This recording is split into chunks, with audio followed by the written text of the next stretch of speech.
I still remember that moment like it's burned into my memory. We were driving north, heading for the Canadian border, supposed to meet my parents and my brother at this big family get-together. Inside the car, everything felt normal on the surface.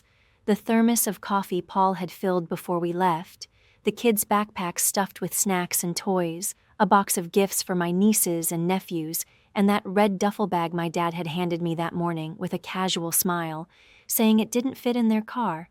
I didn't even think twice. I just tossed it in with the rest, the way I always did when it came to them.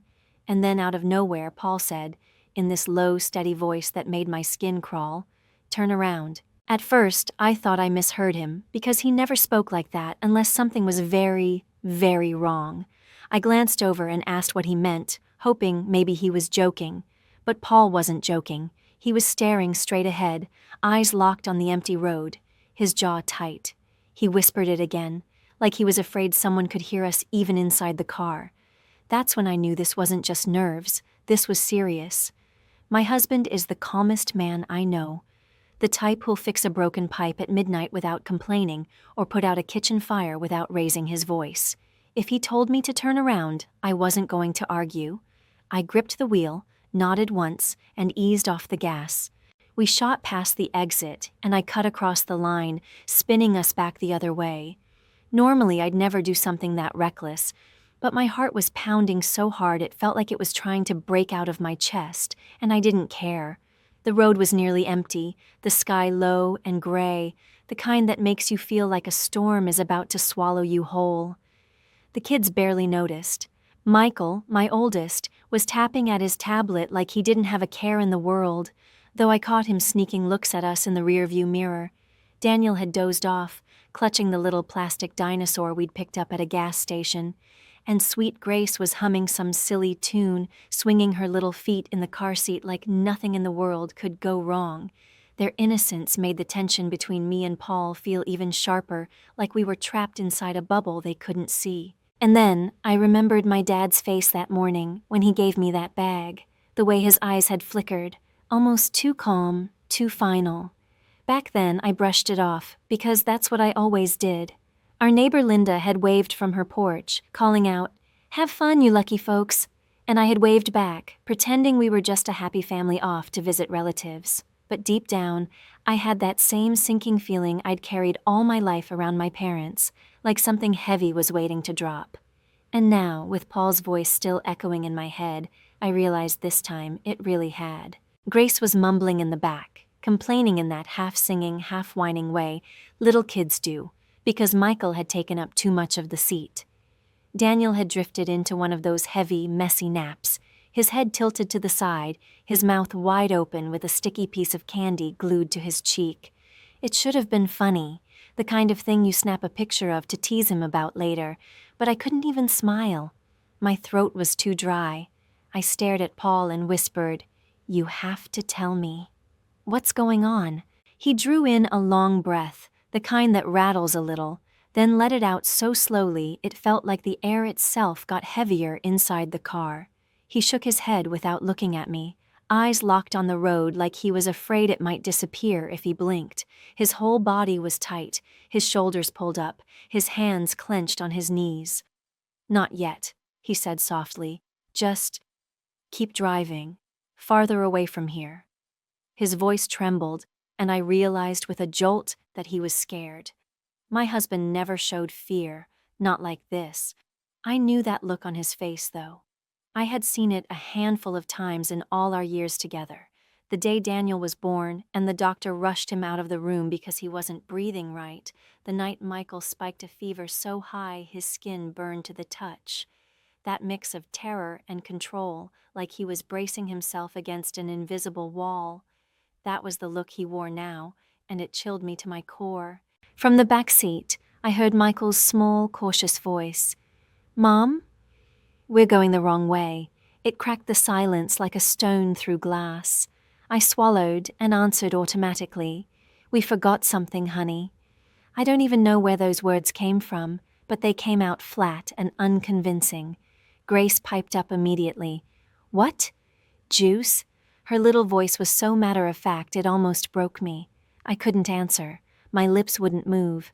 The tires hummed against the asphalt, the kind of steady sound that usually soothes me on long drives. But now it was unbearable, like it was drilling into my skull. Outside, the trees blurred together in streaks of green and gray. A bird cut across the sky up ahead, wings stretched wide, and for a second I envied it, how easy it looked to just lift off, to escape. Inside that car, though, there was no escape, just the weight of not knowing, and the sick certainty that whatever was coming, it was already inside with us. There wasn't another car in sight. It was just us, sealed in this strange bubble of silence and unspoken dread, as if the world outside had disappeared. Finally, Paul said, in that clipped voice that left no room for questions, "Turn here." I eased the wheel and pulled us onto a narrow dirt road, grass spilling over the edges, the kind of road that doesn't even show up on the GPS. The screen on the dashboard blinked twice and then gave up. Route not found, like even technology didn't want to follow where we were headed. I stopped by a patch of overgrown bushes, gravel crunching under the tires, and the stillness pressed down so hard I thought I might suffocate. Paul unbuckled his seatbelt, looked straight ahead, and said, "Stay here." Then he got out, closing the door more softly than usual, and walked toward the trunk. I sat frozen. My palms were slick against the steering wheel, and my heartbeat wasn't just fast, it was heavy, each thud echoing in my ears like a drum. My body knew something my mind wasn't ready to admit. A minute passed, then another, long enough that the silence started roaring in my head. Finally, I couldn't take it anymore. I pushed open the door, stepped into the sticky air, and walked around the car. Paul was standing there, staring into the open trunk. He heard my footsteps and turned, his face pale, his eyes grim. His voice was barely above a whisper when he said, "Come here. You need to see this." I moved closer, every step slower than the last, as if my legs didn't want to carry me. He didn't explain, didn't soften it, just reached down and pulled the zipper on that red duffel bag my father had handed me so casually that morning. The sound of the zipper cut through the quiet like a blade. He flipped back a sweatshirt that had been lying on top, and underneath was just an ordinary-looking toiletry bag, the kind you might pack for a weekend trip. But when he unzipped it, my stomach dropped. Inside were vacuum-sealed packets, several of them stacked neatly like they belonged there. They weren't even hidden well, just shoved under a couple of folded t-shirts as if whoever packed it didn't think anyone would dare look. My mouth went dry. The words slipped out of me, ragged and broken. What is this? But the truth was already clawing at the edges of my mind. Deep down, I knew exactly what it was. My body knew before my head would let me admit it. The cold flush spreading through my chest, the tight knot rising in my throat, the taste of metal on my tongue. The second I saw those packets, my body reacted before my mind would let the truth in. My stomach twisted so hard it hurt, my chest tightened, and the air felt sharp going in and out of my lungs. A cold wave started in my feet and crawled all the way up, slow and merciless. My voice cracked when I said it out loud, staring at the bag like it was something alive. They put this in our car. Paul didn't argue, didn't soften it. He just nodded once, the kind of nod that cuts deeper than words. I forced myself to whisper the part that made it unbearable. With the kids in the back. His eyes met mine, and he nodded again, slower this time. Then he pulled the zipper closed, his hands steady, his face unreadable, sealing it up like a coffin. There were no speeches, no "how could they?" no outbursts, just this awful silence between us, thick with the unspoken. You know, I know. We've always known, but we didn't want to face it. My throat burned, and I stepped back, the gravel crunching under my shoes sounding louder than it should. I looked up at the sky, desperate for something steady. It was such a clear blue, the kind of day people call perfect. The sun was shining warm and golden, like nothing was wrong at all. But inside me, it was night, dark, suffocating, the kind of nightmare you can't shake yourself awake from. "How did you know?" I finally asked, my voice barely more than a whisper. Paul dragged a hand down his face, like he was trying to wipe away the memory. "When your parents handed me that bag this morning," he said, and stopped. His eyes clouded like he was seeing it all over again. They had this look, like it was already done, like whatever came next was out of our hands. He shook his head, his voice breaking low. I didn't know for sure, but I felt it, and then, right before the border, he swallowed hard, and his silence finished the sentence. That was when it clicked for him, when it was no longer a suspicion but a certainty. And I stood there beside him, the two of us in the middle of nowhere with our kids just a few feet away, realizing that the people who gave me life had just tried to ruin mine. I couldn't answer him anymore. I just nodded, staring ahead, my hands frozen on the steering wheel even though the car wasn't moving. The world felt so fragile in that moment, like glass that might shatter if I breathed too hard. Every minute we sat there felt dangerous, like we were balanced on the edge of something that could ruin us forever.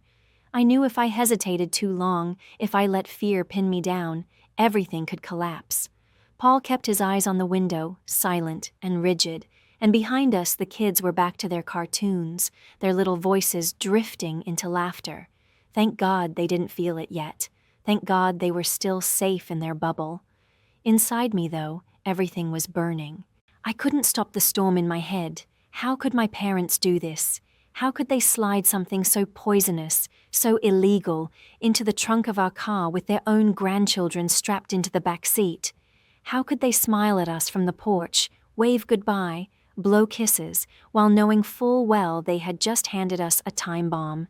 They weren't the ones who'd be caught, who'd lose everything, who'd watch their children dragged through trauma.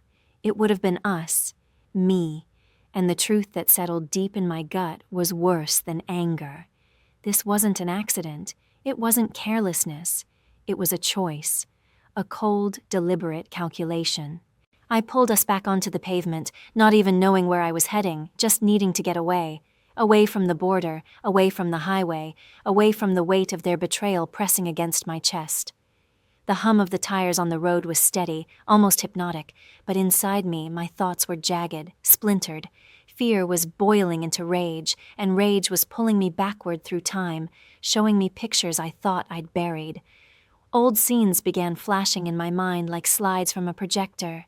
Christmas trees lit up brighter than the neighbors. Garlands in every room, tables set with china no one was allowed to touch. My mother posing with perfect curls and painted lips, looking more like a news anchor than a mom. My father polishing his knockoff Rolex like it was real gold, holding it up for guests to notice. To anyone on the outside, we looked like a family that had it all.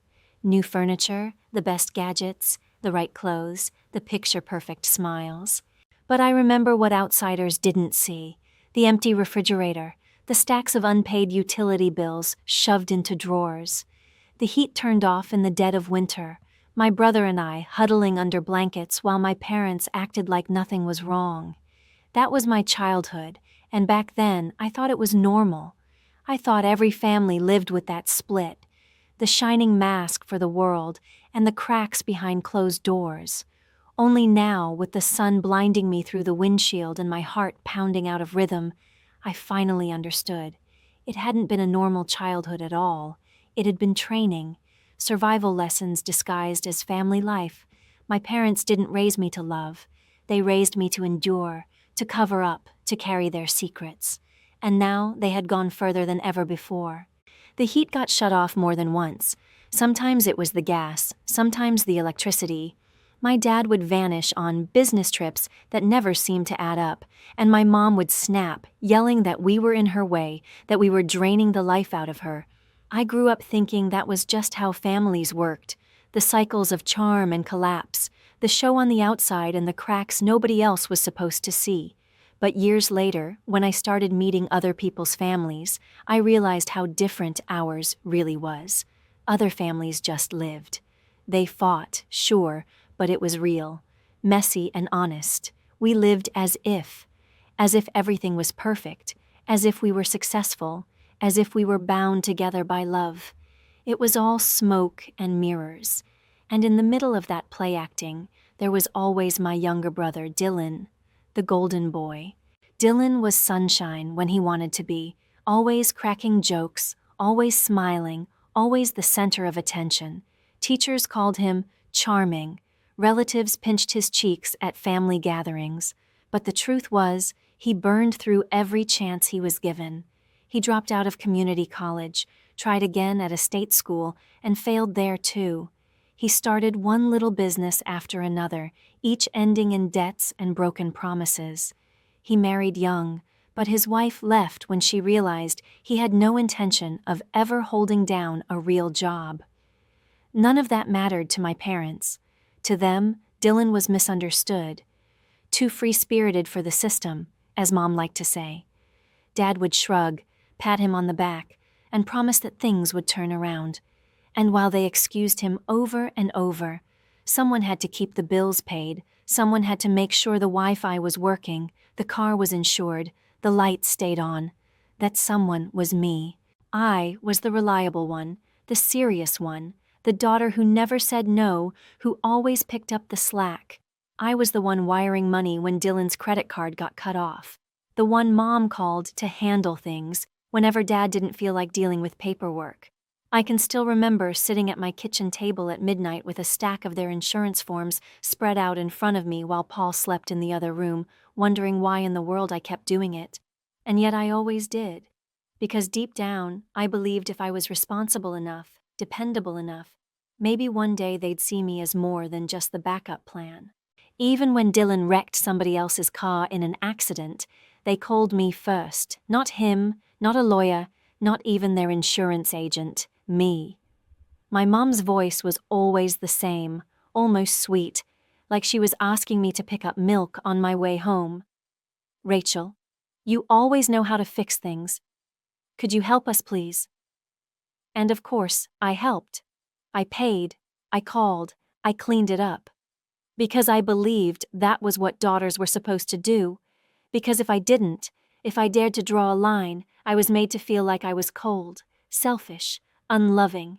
They didn't scream, they didn't slam doors. Their weapon was silence and disappointment. My mom could go an entire week without speaking to me if I refused her a favor, floating around like a ghost in her own house until guilt ate me alive. My dad would forget to call me on my birthday, as if I'd been erased.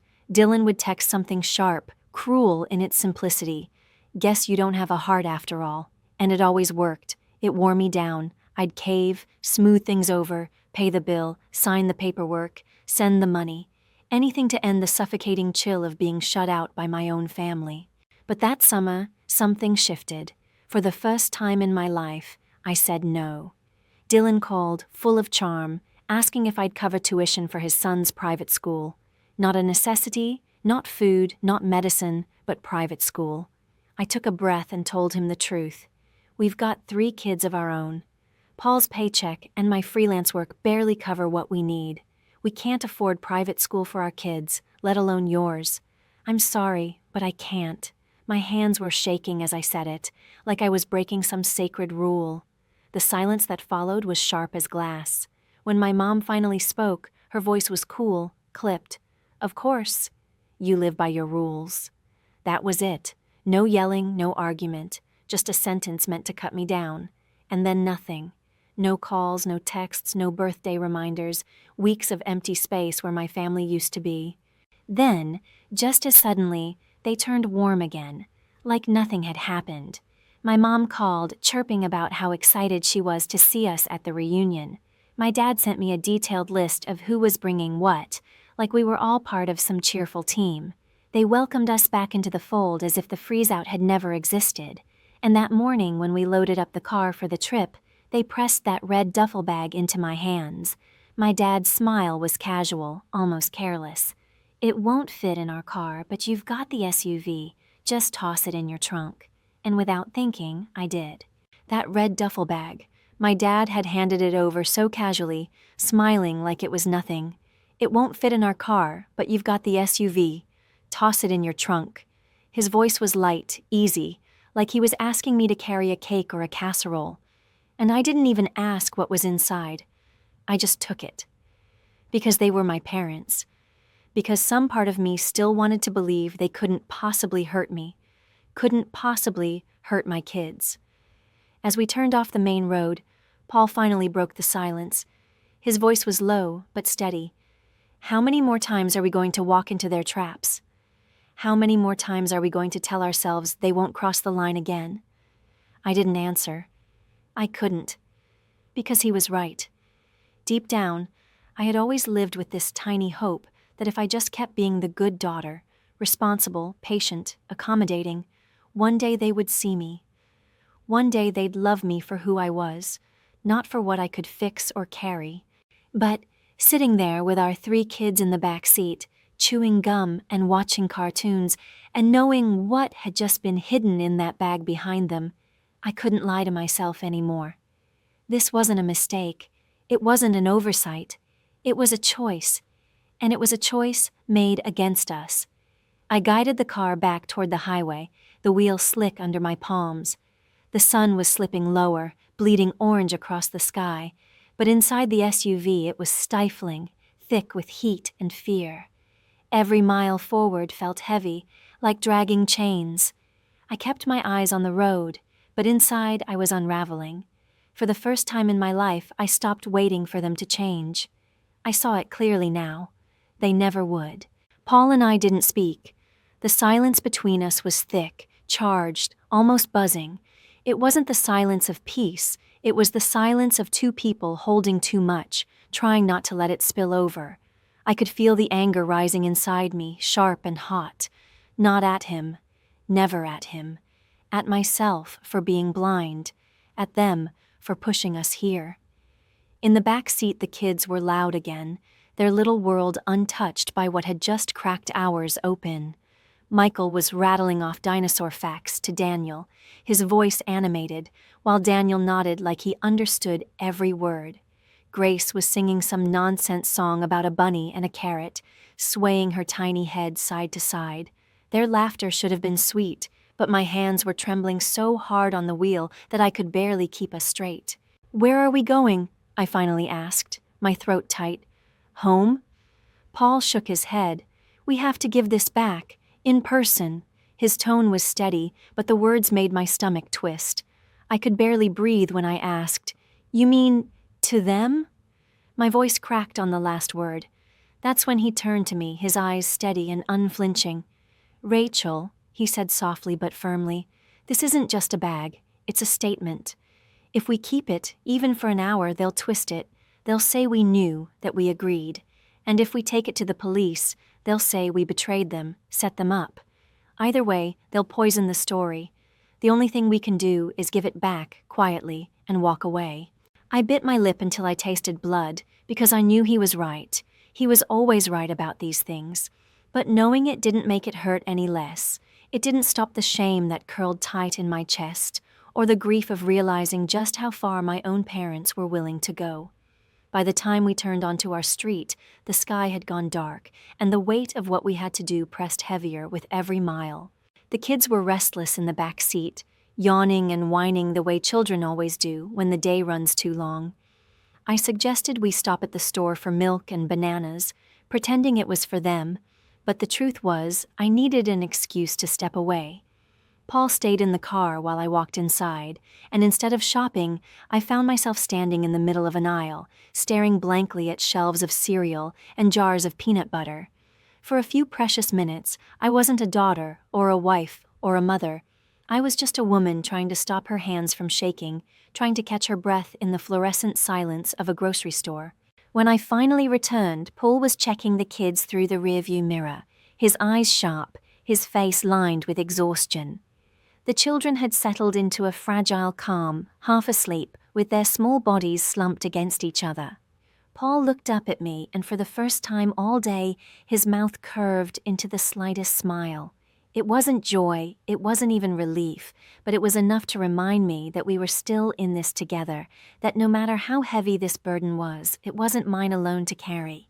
That tiny flicker of connection gave me just enough strength to keep moving forward. As we turned into my parents' neighborhood, the sight of their house made my stomach twist. Nothing had changed.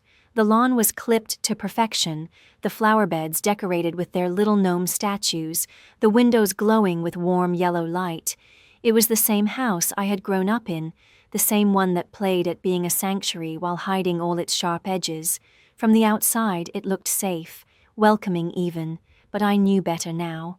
I knew what was waiting behind the walls of that perfect picture. Paul got out first, and I followed close behind. The trunk opened with its familiar click, and there it was, the red duffel bag, sitting among our children's soft pillows and backpacks, glaring like an open wound. Paul lifted it and passed it into my hands, and the weight of it was unbearable. Not because of what was inside, but because of what it meant. It was the betrayal, the calculation, the choice they had made against us. The bag seemed to radiate poison, and every instinct in me wanted to throw it into the street, to be rid of it forever. Paul's voice was quiet, steady, as he asked if the key was still hidden under the fake rock by the steps. I nodded, my fingers already moving on their own, peeling back the tape and pulling out the same key I had reached for 100 times before. It should have felt ordinary, but it didn't. Every motion felt rehearsed, as if I were sleepwalking through a play I had been forced to perform all my life.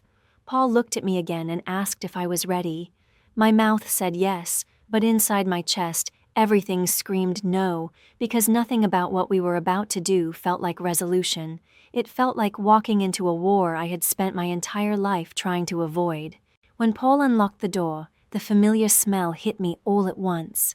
Coffee, cleaning products, and something older, heavier, like dust caught in curtains that had been hanging too long. It was the scent of my childhood home, and yet it struck me like a blow. In that instant, I realized this place was never really mine.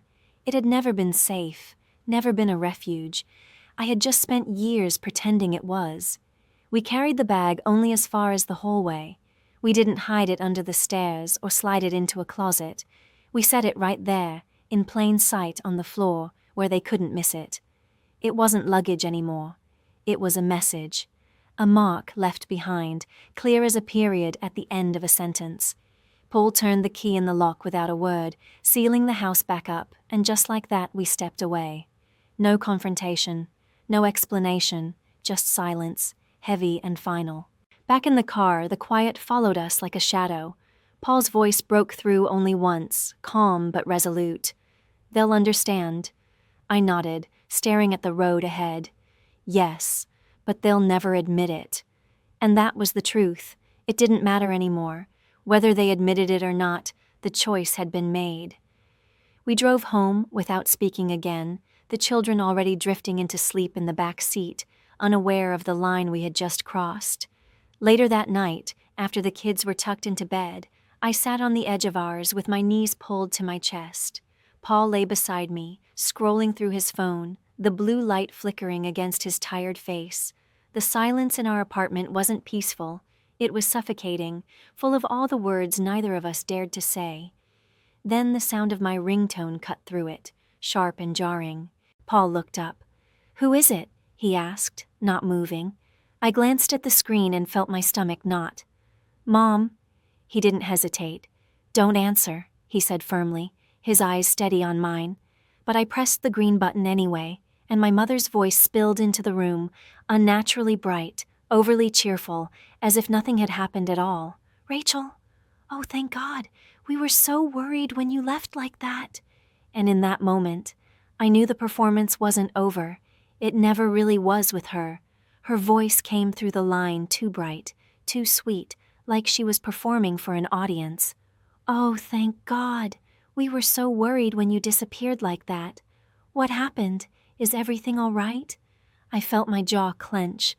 My own voice came out steady, sharper than I expected. "We dropped off the bag. It's in your hallway."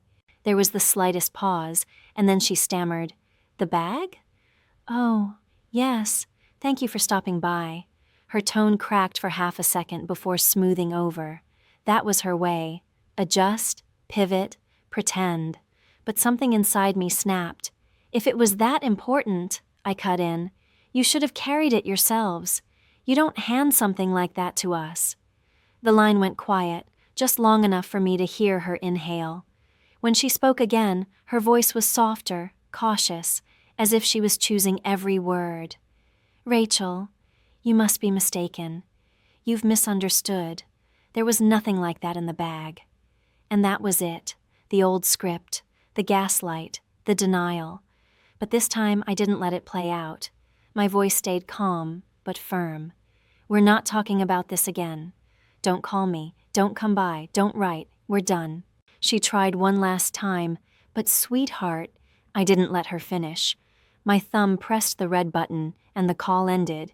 And for the first time in my life, I wasn't shaking. I wasn't drowning in guilt or replaying what I should have said differently. I felt light, free, like I had finally slammed a door that should have been closed years ago. It wasn't rage or relief exactly. It was clarity, sharp and final. For 3 whole days, the phone stayed silent. No calls from my mother, no messages from my father, no guilt-laced texts from Dylan. Just quiet. And in that quiet, I caught myself wondering if maybe, just maybe, they had understood at last. But every time the thought crept in, another voice inside me answered just as quickly, "No, they'll never understand, they'll never change." Paul didn't bring it up, and he didn't have to. He knew. He gave me the space to sit with it, to let the truth sink into my bones, and I began to realize this wasn't an ending I had to fear. It was the start of something I had been craving my entire life. We tried to slip back into normal life, or at least the version of normal that was left to us. Breakfast in the mornings, the scramble of getting kids out the door for school, laundry, errands, work. We didn't speak about the bag, not even once. But it hung between us anyway, like a rope that had snapped in half, yet still dangled in the air, frayed and twitching, refusing to fully die. That Wednesday felt like any other. I wore my leggings and sneakers, picked up a bag of oranges and a pack of marshmallows from the store because Grace loved the white ones, and drove over to school like it was just another afternoon. My mind was already half on dinner and homework and the bedtime routine when I walked inside to sign them out. I smiled at the security guard, steady but polite. "Hi, I'm here for my kids." She smiled back, then hesitated. "And you are?" The question landed strangely. Their mom, Michael, Daniel, and Grace. Her eyes softened with recognition, but her words gutted me. "Oh, but they've already been picked up." The world stopped. My voice cracked. "What do you mean, picked up?" The guard explained gently, too casually, that their grandparents had come, said I'd sent them, even showed paperwork. She said she didn't question it because she knew who they were. I don't remember what I said next. I don't remember leaving the building or crossing the parking lot. I just remember the way my hands shook as I turned the key, the sound of the engine roaring to life, and the pounding in my chest, like nails driven straight into bone. I didn't even call Paul. I didn't need to. I knew exactly where to go. And when I pulled into their street, the image burned into me forever. Balloons strung across the yard, a cake set on the table, shopping bags overflowing with toys, and my 3 children in the center of it all, squealing with joy, like it was the happiest day of their lives. The sight of them nearly broke me. My 3 children, squealing at the top of their lungs, faces lit up with joy. Michael was waving the remote for a brand new drone, his eyes shining like Christmas morning. Daniel clutched a giant stuffed alligator almost bigger than he was, dragging it across the floor as if he'd already claimed it as his best friend. And little Grace, her cheeks smeared with chocolate, a bright ribbon tied in her hair, spun in circles like she was the star of some fairy tale. They were in the center of everything, laughing, shouting, basking in a glow that looked like happiness. My mother stood at the counter, slicing into a cake as if it was someone's birthday, her smile perfectly staged. My father crouched on the floor beside Michael, carefully building a robot from a construction set that probably cost more than our weekly groceries. The scene was too polished, too picture-perfect, like an advertisement for family joy. And yet, inside me, all I felt was poison, a cold rush that burned through every vein. I didn't knock. I didn't wait to be invited. I pushed the door open and walked straight in. "Mom!" Michael called, running toward me with the drone controller in his hand, his face glowing. "Look what Grandma gave me." His joy pierced me, a knife twisted with love and betrayal. I forced a smile, smoothed his hair, and nodded, because he deserved that much from me, even if I was crumbling inside. My mother turned toward me, her expression all wide-eyed innocence. "Oh, what are you doing here?" she asked, as though I were the intruder. Her voice was light, almost playful. We just wanted to give the kids a little party, that's all. You know, ease the stress after the trip. She gestured toward the balloons and cake, like it was proof of her good intentions. My words came out hard and sharp. We didn't agree to this. You took them without asking. You stole them. The knife in her hand froze midair, then clattered against the cutting board. Oh, don't be ridiculous, she snapped, the false sweetness gone. We're their grandparents. We have every right. And in that moment, standing in the house I once called home, I realized just how far they were willing to go to convince themselves that betrayal could be disguised as love. My mother's voice sharpened as she set down the knife. We have the right to see our grandchildren, she declared, as if it were law. I didn't shout back. I didn't need to. My words came out calm, steady, heavier than anger. Not after what you did. Not after that bag. Not after everything. The room grew tight with silence, the children still laughing behind me, unaware of the war playing out in the space between adults.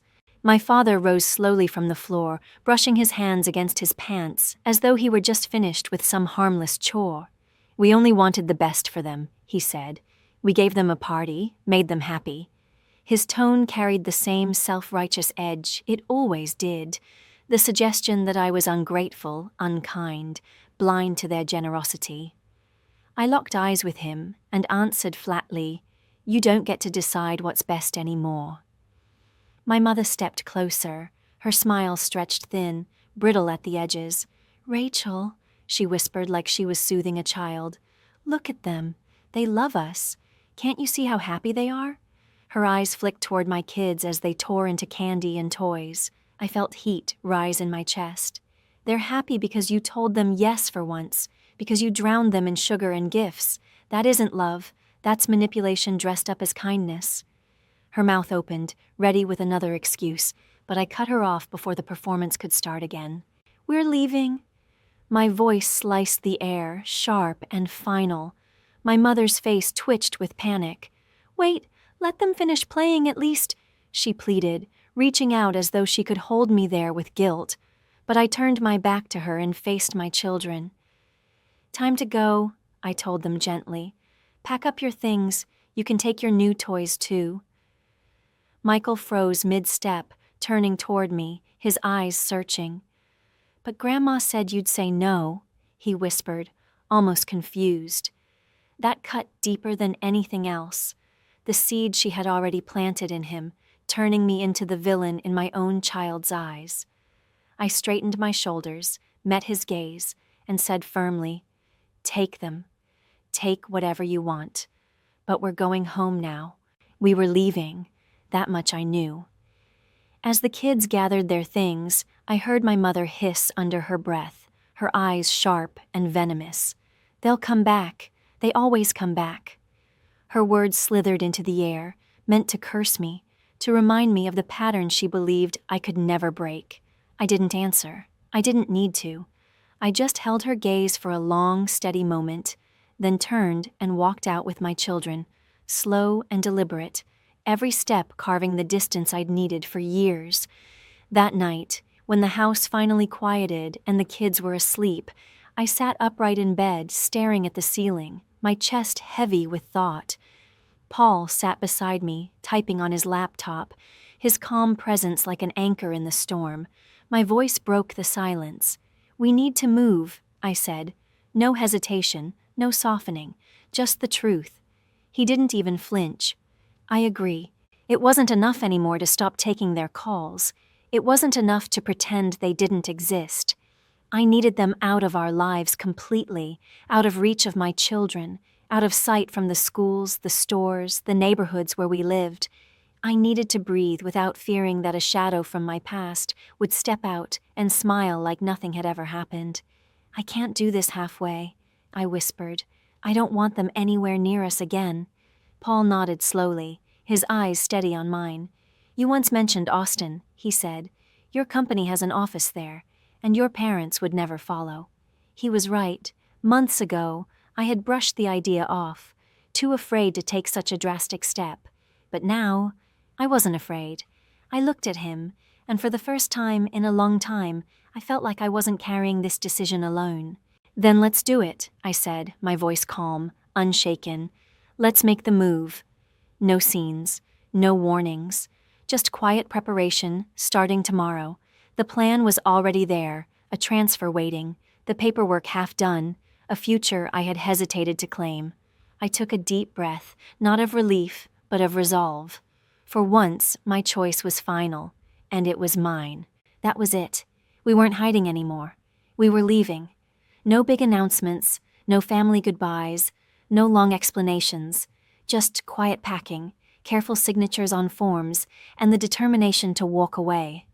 Paul's transfer to the Austin office went through quickly. Our accounts were closed, phone numbers shut down, school records quietly collected under the excuse of changing districts. We packed our lives into boxes, and the kids carried their treasures as if nothing around them was shifting.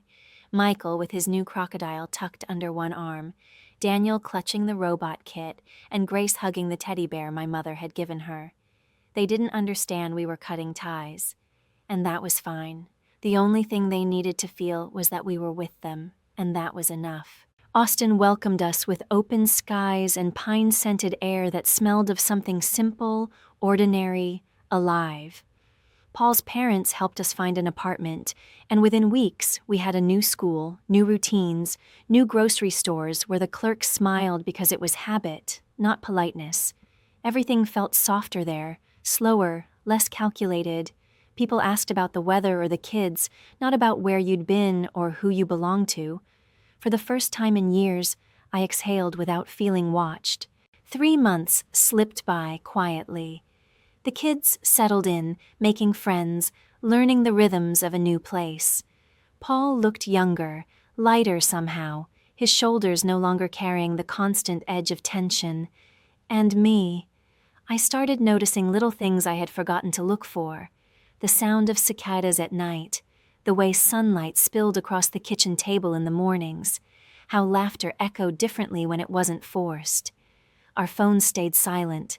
No more calls from my mother, no more cryptic messages from my father, no more guilt written in Dylan's voice. We had disappeared from their radar, and for once, the silence felt like peace. But even peace has its cracks. One evening, after the kids had gone to bed and the house was quiet, I sat down to check the usual bills and reminders. My inbox was the same as always: bank statements, school emails, newsletters I kept meaning to unsubscribe from. And then I saw it, a subject line that made my stomach drop. Just one word, from Dylan's address: urgent. I stared at it, frozen, my finger hovering over the trackpad. It felt like a shadow slipping under the door, a reminder that no matter how far you run, the past always knows where to find you. The email was short, messy, rushed. Rachel, Mom, and Dad got caught. At the border. They were stopped with the stuff. It's bad. They're looking at real time. We're trying to collect money for a lawyer. They can't handle this without us. Please, at least you can help. The words blurred on the screen, but my mind stayed sharp. I didn't cry. I didn't scream. I didn't even feel the rush of adrenaline I had expected. I just sat there, staring at the glow of the monitor, letting the truth sink into me like heavy stone.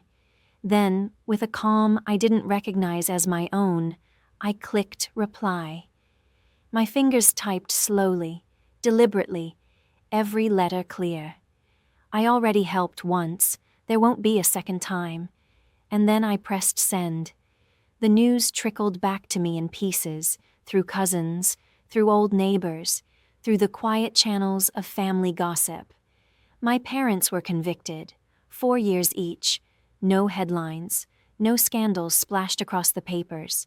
Just a line in a courtroom, narcotics found in the car, attempted border crossing, case closed, exactly the same trap they had tried to set for us. Only this time it closed around them. I waited for some kind of reaction inside myself, triumph, vindication, even anger that it had come to this. But there was nothing. No gloating, no satisfaction, just quiet. A silence that spread through me like still water. After years of noise, manipulation, guilt, and panic, the quiet was almost unrecognizable. And yet, it was what I had longed for most. For the first time in years, Paul slept without jolting awake in the middle of the night. His breathing was steady, deep, at peace, and I found myself lying beside him, staring at the ceiling in the dark, finally understanding that the story I had been trapped in was over. Not with drama, not with rage, but with a silence that meant freedom. Michael has grown steadier, more confident, the stammer that once caught in his throat finally fading as he raises his hand in class and answers without fear.